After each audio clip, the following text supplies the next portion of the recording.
Okay, this is a real simple tutorial on how to get views to work in your room and how to get the view to follow an object.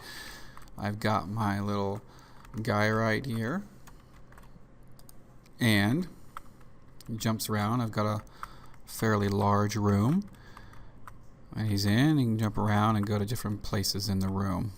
It's a really large room. I probably can't even, there it is. There's my other object in the room. So let me show you how to do that real quick.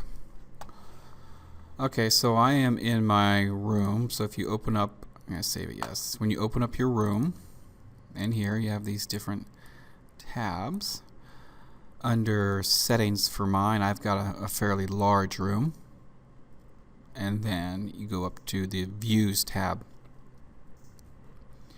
What you do is you make sure enable the use of views so you can use them. And you see how that one's bold? It's because I have selected visible when room starts. Let's go over these. This is the view in the room.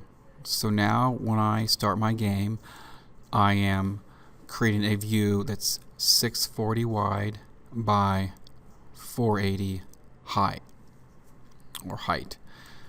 Now the port on the screen, this is the size of the port on the screen. So if these numbers are different, you'll get some type of magnification of the view, or their objects will look smaller. So if your view in the room is larger than the port on the screen, you're going to get some magnification, and vice versa. And then to get the player, so I normally leave those just the same, so it doesn't do any scaling of the view. And then I just said that the view is going to follow the object player. And then I set my borders. These are the border which your player has around it for the view. So basically how soon the view will move. Vertical and horizontal. If you leave them at the default of 32, your player will crowd the end of the view before it moves. I can show you what that looks like then. So right now it's 128. Let's have a look at it with 128. I'm going to run it.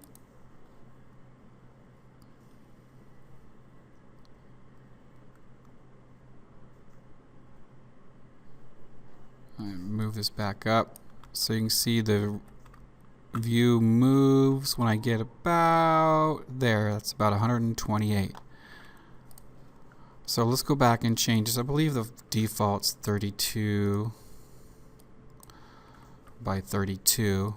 Let's do 32 by 32 and see what happens, which is normally the snap in the room. I changed mine to 64 because I wanted the player to be a little bit bigger, easier to see.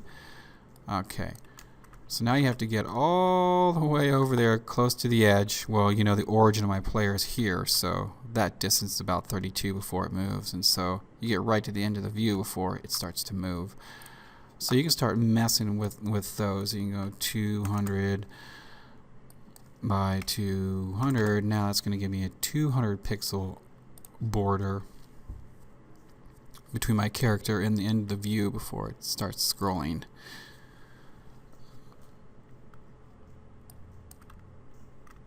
So yeah, see how it's starting to move. So yeah, that feels about right. I might even make it a little bit bigger. Then these are the speed.